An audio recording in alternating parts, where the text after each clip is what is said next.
प्रायोजक राम बंधू लोणचे। आता प्रत्येक जण जिंकेल।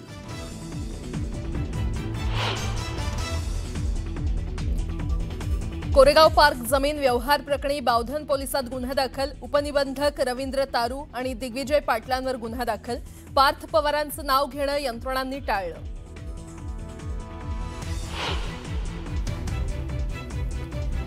पार्थ पवारांच्या कंपनीच्या पुण्यातील जमीन गैरव्यवहार प्रकरणी चौकशीला वेग।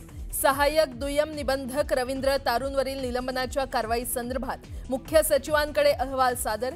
शासकीय जमीन असूनही खातरजमा न करता नोंदणीचा ठपका।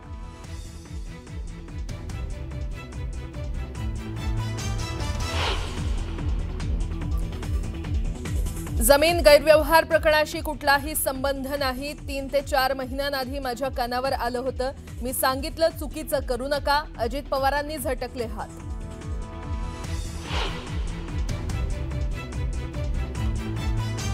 कुणाचा तरी दबाव असल्याशिवाय वतनाच्या जमिनीचा व्यवहार होत नाही। एकनाथ खडसेंचा बडे मुद्देमध्ये दावा। तर सत्तेत राहून चौकशी कशी होईल, त्यामुळे अजित पवारांनी राजीनामा द्यावा। सचिन सावंत यांची मागणी। नागपूरमध्ये मंत्र्यांच्या बंगल्यावर कोट्यावधींचा खर्च। मुख्यमंत्र्यांकडून न्यूज 18 लोकमतच्या बातमीची दखल। सीएमकडून अधिकाऱ्यांची झाडाझडती। बंगल्यावर 35 लाख खर्च केला जाणार। सार्वजनिक बांधकाम विभागाचा खुलासा।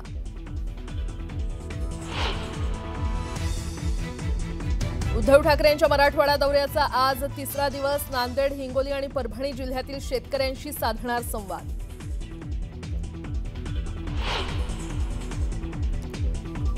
सँडहर्स्ट रोड स्थानकावर धावत्या लोकलची 4 प्रवाशांना धडक। अपघातात 2 प्रवाशांचा मृत्यू। लोकल वाहतूक विस्कळीत झाल्यानं प्रवाशांचे हाल।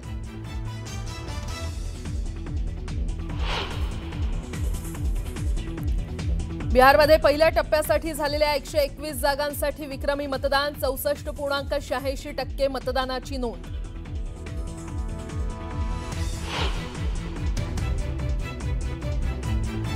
वंदे मातरमला आज 150 वर्ष पूर्ण। पंतप्रधान मोदी टपाल तिकीट आणि नाण्यांचं करणार अनावरण। तर देशभर वंदे मातरमच्या सामूहिक गायन कार्यक्रमाचं आयोजन।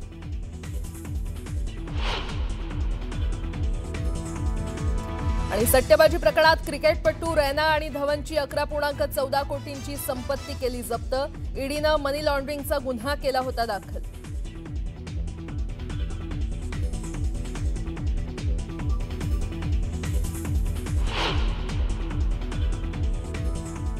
नमस्कार, सुप्रभात, गुड मॉर्निंग। मी प्राजक्ता तांडेल। तुम्ही पाहताय न्यूज 18 लोकमत। सकाळच्या पहिल्या बातमीपत्रामध्ये आपलं सगळ्यांचं स्वागत। सुरुवातीला एक मोठी बातमी। कोरेगाव पार्कमधील जमीन व्यवहार प्रकरणी गुन्हा दाखल करण्यात आलाय। मात्र यामध्ये पार्थ पवारांवर कुठलाही गुन्हा दाखल करण्यात आलेला नाही। उपनिबंधक रवींद्र तारू, शीतल तेजवानीवर गुन्हा बावधन पोलिसात दाखल करण्यात आलाय। तर दिग्विजय पाटलांवरही गुन्हा दाखल करण्यात आलाय। असं असलं तरी पार्थ पवारांवर अद्याप गुन्हा दाखल करण्यात आला नाहीये। पार्थ पवार अमेडिया कंपनीचे भागीदार असून गुन्हा दाखल झाला नसल्याची माहिती आहे। तर जिल्हा इंडस्ट्री बोर्डाच्या मुद्रांक माफीच्या ठरावावर पार्थ पवारांची सही असतानाही पार्थ पवारांचं नाव घेणं यंत्रणांनी टाळलं। पार्थ पवार यांच्यावर गुन्हा दाखल होण्यापासून वाचवण्याचा मुद्रांक विभाग आणि पोलिसांचा प्रयत्न आहे का, असा सवाल या निमित्तानं उपस्थित होतोय। तर उपनिबंधक रवींद्र तारूंवर गुन्हा दाखल करण्यात आलेला आहे। मात्र पार्थ पवारांवर गुन्हा दाखल झाला नाहीये। पुण्यातील जमीन गैरव्यवहार प्रकरणातली ही अपडेट आपण पाहतोय। कोरेगाव पार्कमधील जमीन व्यवहार प्रकरणी गुन्हा दाखल करण्यात आलेला आहे। मात्र यामध्ये पार्थ पवार यांच्यावर कुठलाही गुन्हा दाखल करण्यात आला नाहीये। उपनिबंधक रवींद्र तारू, शीतल तेजवानी यांच्यावर गुन्हा दाखल करण्यात आलेला आहे। बावधन पोलिसात गुन्हा दाखल झालाय। तर दिग्विजय पाटलांवरही गुन्हा दाखल करण्यात आलाय।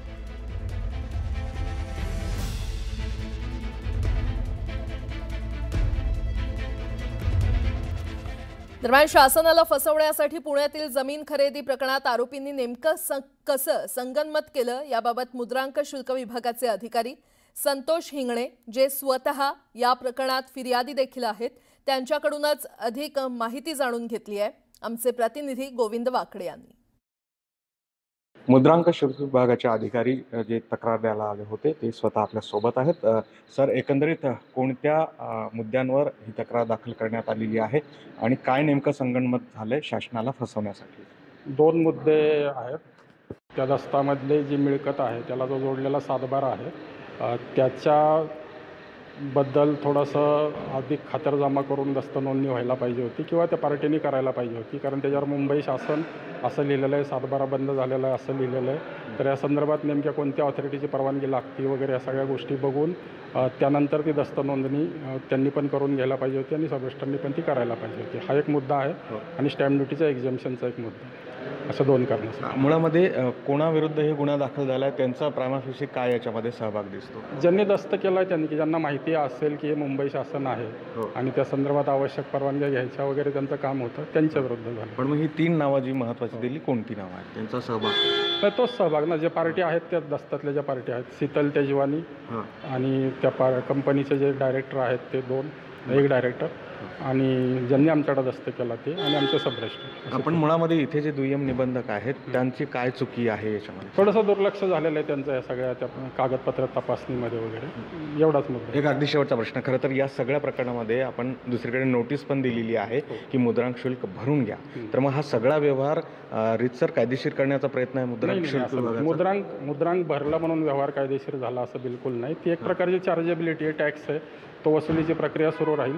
परंतु जो काही इलिगल किंवा जे ट्रान्सफरेबल नाही आहे ते रेग्युलराईज ह्याच्यामुळे होणार नाही. पण मग त्यांना आता दंडासहित भरावं लागेल? हा, ती प्रोसेस सुरू आहे. अर्थात. तर आपण बघतो की मुद्रांक शुल्क विभागाने जी कारवाई आहे कायदेशीर, अगदी आपल्या विभागातील दुय्यम निबंधक जे आहेत तारू नावाचे, त्यांच्या विरोधातही ही तक्रार दिली, त्यांच्या विरोधातही हा गुन्हा दाखल करण्यात आलेला आहे. मात्र यामध्ये सगळ्यात महत्त्वाचं जे नाव होतं अमेडा कंपनीच्या भागीदारांमध्ये किंवा हा दस्त ज्यांच्या पत्त्यावर नोंदवला गेला ते पार्थ अजित पवार, त्यांच्या संदर्भातली तक्रारीमध्ये मात्र उल्लेख नाही आणि त्यामुळे राज्याचा मुद्रांक शुल्क विभाग किंवा या सगळ्या प्रकरणामध्ये जे अधिकारी किंवा विभाग आहेत ते पार्थ पवार यांना वाचवण्याचा प्रयत्न करतात का, अशी चर्चा आहे. पुढील सुरेश पाटील, गोविंद वाकडे, न्यूज 18 लोकमत, बावधान.